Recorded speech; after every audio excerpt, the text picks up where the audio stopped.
A new electrical repellent has been developed to deter sharks from entire swimming areas, could potentially mean the end for controversial drumlines and nets. And the Western Australian government is already on board with it. Aussie company trying to make shark nets obsolete. Greater than the shark shield technology has been used by surfers and scuba divers in personal devices for nearly 20 years.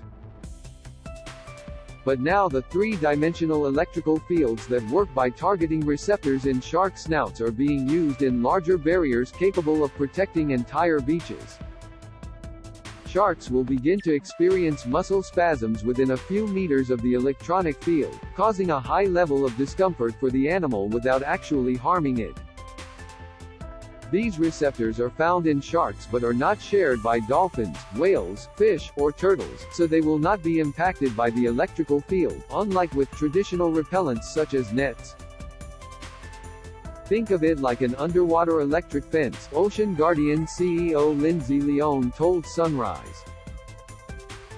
Electrodes hang off buoys to create a free-floating curtain largely unaffected by heavy seas, tides and winds. The Western Australian government already supports the technology, offering $200 consumer rebates to locals who wish to purchase personal devices to keep themselves safe in the water.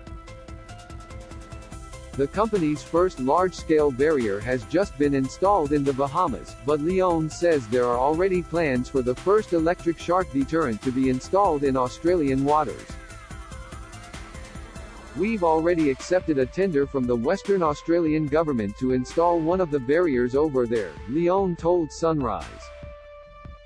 The one in the Bahamas was installed, in August, it's 365 meters, at a private resort.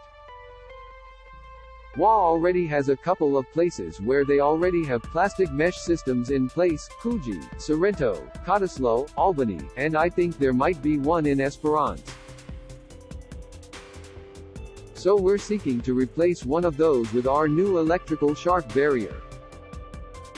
An environmental future former world champion surfer Tom Carroll, who sees traditional deterrents such as smart drumlines being deployed on his local break on Avalon Beach each day, said, "We want to evolve away from using nets.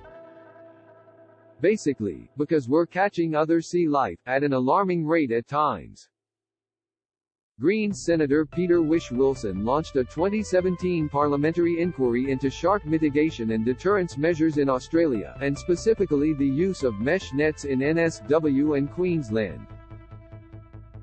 He said the federal government had not responded to the inquiry's findings and that federal and state governments continued to spend millions of dollars every year on the traditional measures. Whish-Wilson also said that depleted fisheries and the loss of marine biodiversity could be leading to more shark encounters.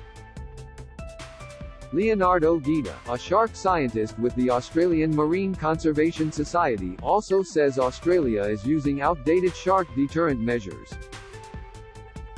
"We wouldn't accept safety standards that are 50 years old in our homes, our schools and workplaces, so why should the beach be any different?" Guida said.